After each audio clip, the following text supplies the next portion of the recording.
All right, how's everybody doing? This is the Comicsamurai. I want to welcome you to my next video, and tonight we're going to be doing something very special. We're going to be looking at my favorite Halloween comic book covers. So let's go ahead and jump right in.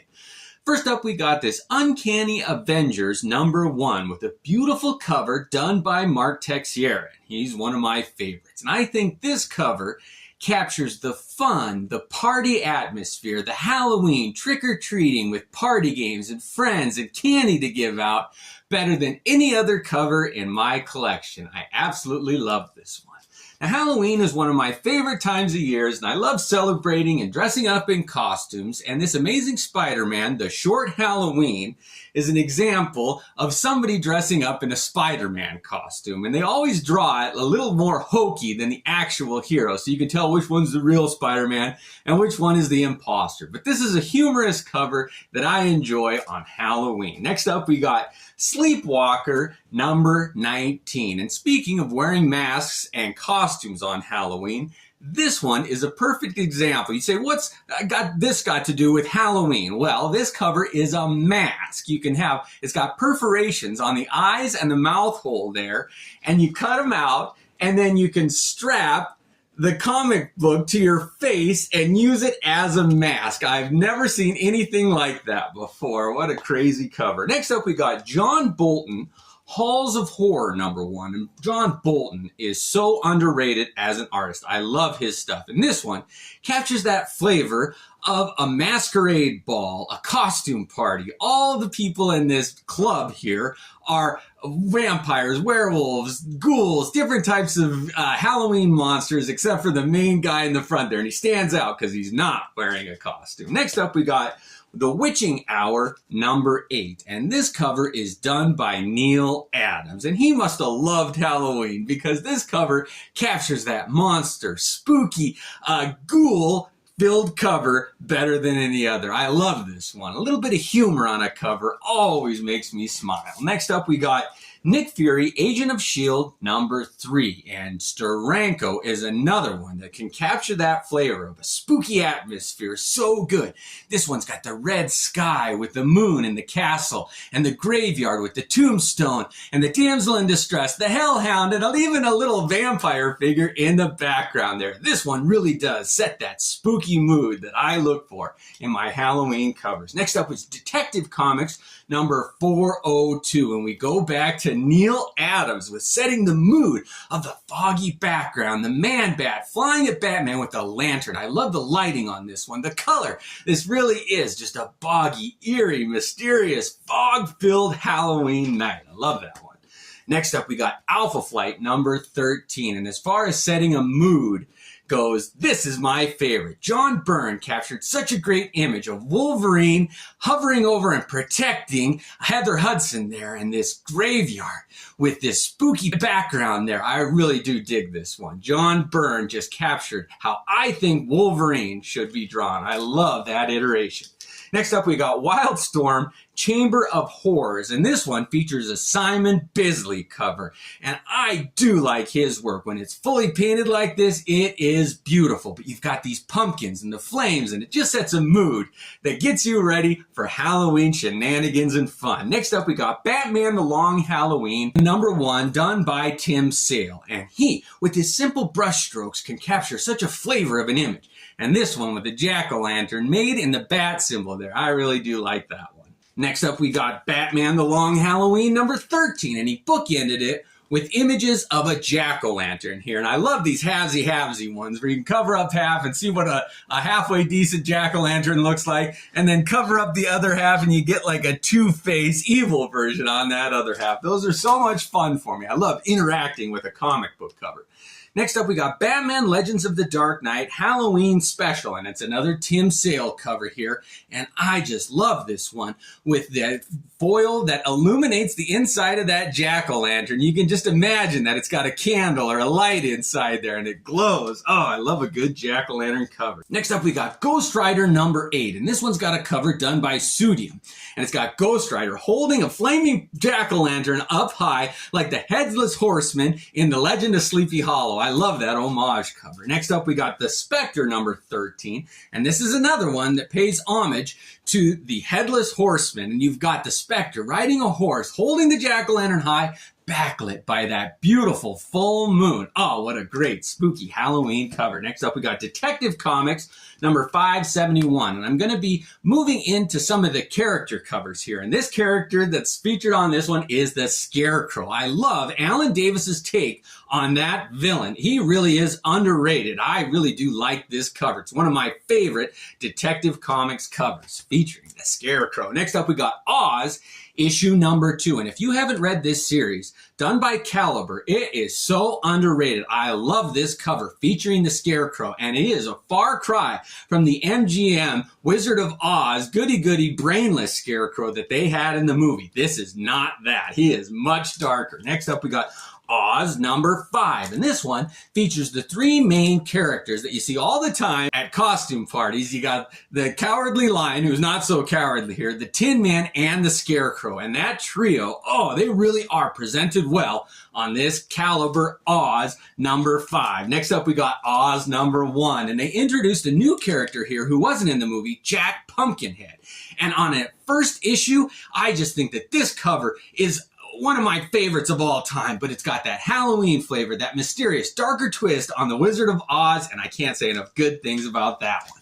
Next up, we got Machine Man number 19, and this video is going to have a little featurette done on Jack-o'-lantern. I love that cover, and this is his very first appearance here. His look did change a little bit from that initial introduction, but this cover, also done by Frank Miller, features Batman and Superman there at the bottom. There are people in costumes there, but I can't believe Marvel put the 2 masthead DC characters on the cover of that comic. Next up, we got Spectacular Spider-Man number 56. Now, this one's got another Frank Miller cover done with the Jack-o'-lantern character, and I think this is one of the most beautiful covers from that era. I really do like this one with the webs in the background there. It's such a dark mood, and the interiors on this one. That Jack-o'-lantern, he really is a spooky character.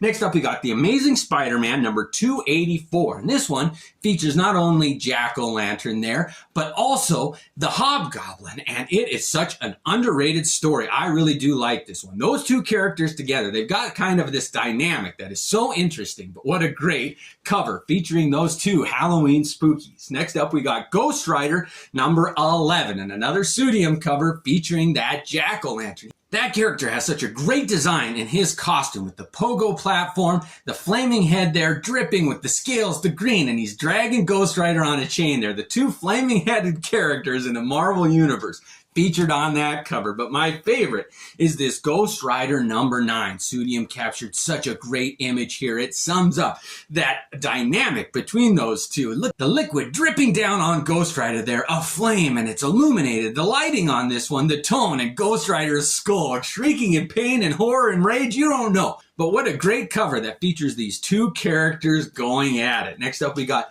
Flinch number 2. Now, this was an anthology series put out by Vertigo, and this has got a great Corbin cover here that features a skeleton. And what a great symbol for Halloween there. Next up, we got Guardians of the Galaxy number 39. And of all the skeleton covers, this one is my favorite. It's Wolverine's skeleton there, laced with adamantium. And it's got a foil put on it, so that skeleton glows. It really does look like adamantium there, and it's got an embossment too, so it sticks out. Oh, I just love that cover. What a great image of a skeleton. Next up, we got Twisted Tales number 10. And now we've got a skeleton that's kind of like a zombie here, but what a great colorful image here. I love the illumination and the technique that they used here. It really does remind you of Night of the Living Dead. What a fun cover that one is. Next up, we got Gun Witch number 1, and this one just screams Halloween with the green and orange motif, that yellow moon kind of sickly, hanging pregnant in the sky there, illuminating all these ghouls, vampires, ghosts. Oh, with the witch's hat. I just love this one. This one speaks to me more than any other with the tone of Halloween. Next up, we got Hellblazer number 76. And that Glenn Fabry does such a great job on his covers. And this one features kind of a ghostly image there. And I love how he drew it with the white and he's see-through. And you're like, there's got to be a great story here. And it really is one of the best reads I've ever had. I recommend that one. Next up, we got the League of Extraordinary Gentlemen, number 3. Now, this one features a lot of Halloween characters. You got Dr. Jekyll and Mr. Hyde. You got the Invisible Man. You got Alan Quarterman. You got a vampire. Everything that you can want in a Halloween conglomerate. Captain Nemo, all on the cover of this one. That's a fun one there. Next up, we got Creature from the Black Lagoon. We're going into those classic Universal monsters here, but this one was done by Art Adams, and what an underrated cover this one is. I love that image, and I didn't really know the story of the Creature from the Black Lagoon, and this sums it up, adds a little bit of mythos to us. This is a fun one. Art Adams, nobody does it like he does. Next up, we got New Warriors, number 44. Now, I thought this one was a picture of a vampire, but that's actually kind of a mermaid here. But what a great photo, digitally enhanced cover this one is. The colors on it is so deep. I wish it was a vampire because it is a beautiful cover, one of my favorites. Next up, we got Bram Stoker's Dracula, number 2, done by Mike Mignola. And the colors on this one set the mood for just a creepy midnight Halloween evening here with the two figures embracing there with a werewolf in the background and those deep blues. I love this cover. Next up, we got the Uncanny X-Men number 159. Now, this is a Bill Sienkiewicz cover here, and it features Aurora getting taken over by Dracula. And it's one of the first times that Dracula met some of the Marvel superheroes here, and I love this issue. And it was continued in this X-Men annual number 6 here, and it wraps up that story, but it's another Bill Sienkiewicz image, and there's nothing scarier than Storm or Aurora, one of the most powerful mutants in the X-Men, being taken over and influenced by Dracula. Oh, what a great image that is. Next up, we got Hellblazer, number 69. And this one's got an image of a vampire on the cover there. And again, Glenn Fabry can capture such emotions in his covers. And the expression on this vampire's face sums up that bloodlust that they have. Next up, we got Interview with the Vampire, number 1. And this is another John Bolton image. And when this movie came out, it was big. But this one delves a little bit deeper and fills in the backstory, and I love that image of that vampire, which ties into the Vampire Lestat, number 1. And this is another John Bolton image here, and he really does have a knack for the vampire look and flavor that we're going for. Next up, we got Vamps Pumpkin Time, number 1. Now, this is a Frank Quietly cover here, and it kind of mixes that sexy, playful tone that Halloween can have here. I like the jack-o'-lanterns in the foreground and all those female vampires standing there, as only Frank Quietly can draw. Next up, we got Morbius, number 2 here. And when the movie came out, it really did do some harm to that character. But he was such a great example of a vampire in the Marvel Universe. Next up, we got Giant-Sized Superheroes, number 1. And this one's got the web slinger going up against Morbius, a vampire, and the man-wolf here. And so we're moving into now the werewolf section of my favorite covers here. But this one, done by Gil Kane, features 2 of the greatest supervillains that are monster-based in the Marvel Universe going up against Spider-Man. And the colors on this one, bright, bold, just how a comic book cover should be. Next up, we got Giant-Sized Creatures, number 1. Now, this one features Tigra and Werewolf by Night, Marvel's other werewolf character here. And those two together really do complement each other here. I love that image of those two feral creatures leaping at the viewer.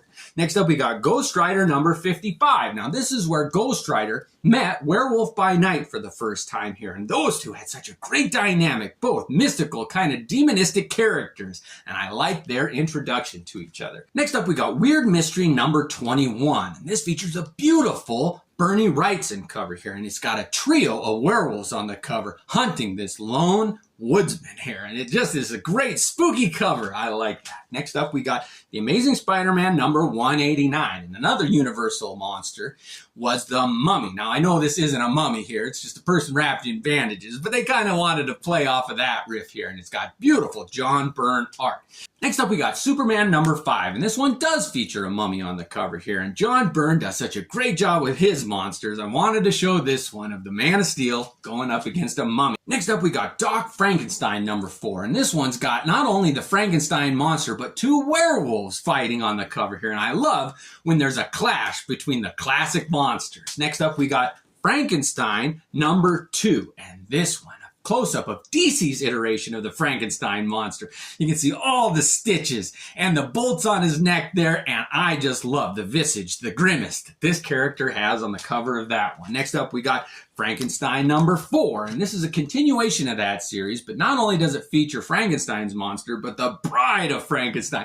And this iteration has 4 arms with that hair on it. It's iconic. I love those two together, and they really do play off each other well in that one. Next up, we got Elvira #1, and I'm usually not a fan of photographic covers, but this one works. If you're going to have a photograph cover, make it an interesting, compelling character, and this one did that. Oh, I really do like that take on Elvira. Remember watching all those shows where she was the host? You knew you were in for a good time on Halloween when she was on TV. Next up, we got Freddy vs. Jason vs. Ash #1. Now, this was put out by Dynamite, done by J. Scott Campbell here, and it is such a fun image of those 2 more recent villains for Halloween up against Ash from Army of Darkness, and that character really had a good time on Halloween. It was kind of slapstick, juxtaposed against the horror of those 2 more recent villains. Oh, it is a good story. What a fun romp that one is. Next up, we got Vampirella #1. Now, this is a Frank Frazetta cover here, and it's a classic of Vampirella. And this is the next feature that we're going to do in this video. We're going to show some beautiful work on Vampirella. Follow that one with Vampirella Flipbook, and this one's got a cover done by that Blend, but the inside is done by Art Adams, and this is one of the funnest Halloween Vampirella comics I have ever seen. If you want to see how Vampirella should be drawn, get this comic. It is underrated. Next up, we got Vampirella #2. Now, this one's got an Alan Davis cover, and he captured such a beautiful image of Vampirella. And it's kind of riff on that Shakespearean image of a person holding a skull, contemplating their fate.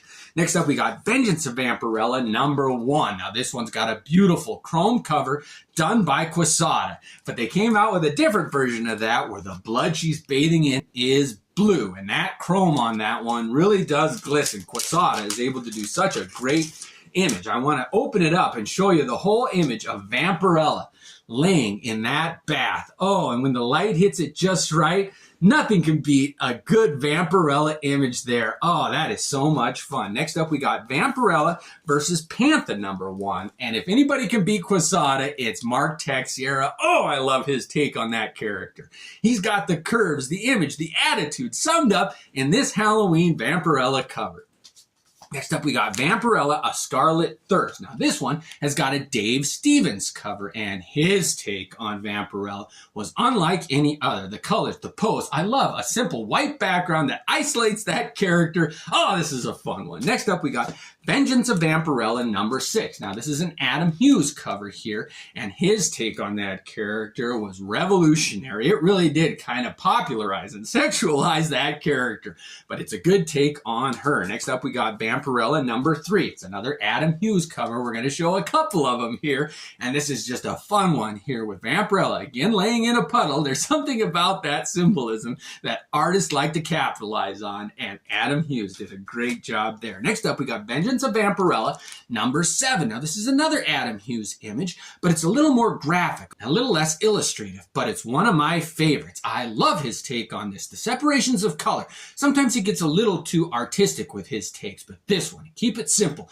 The imagery, it sticks out at you. Oh, what a great image that is. Next up, we got Vampirella #1 here, and this one is my favorite Adam Hughes iteration of that character, with the moon glow and her sucking her thumb on the cover, and another image, it's a twofer on the cover of Adam Hughes goodness. You can't get enough of that. Next up, we're moving into my top 2, and this one is Necroscope #1, put out by Malibu Comic Books. And of all of my hologram covers, I think this is the most underrated of the bunch. That stark black background just offsets that hologram of that skull so good. They must have had some kind of a sculpture. I mean, you can see deep into those eye sockets there. It really is unlike any other hologram cover I have ever seen, and what a great choice. That haunting skull, you get to see every tooth, every detail, all the nooks and crannies of that skull.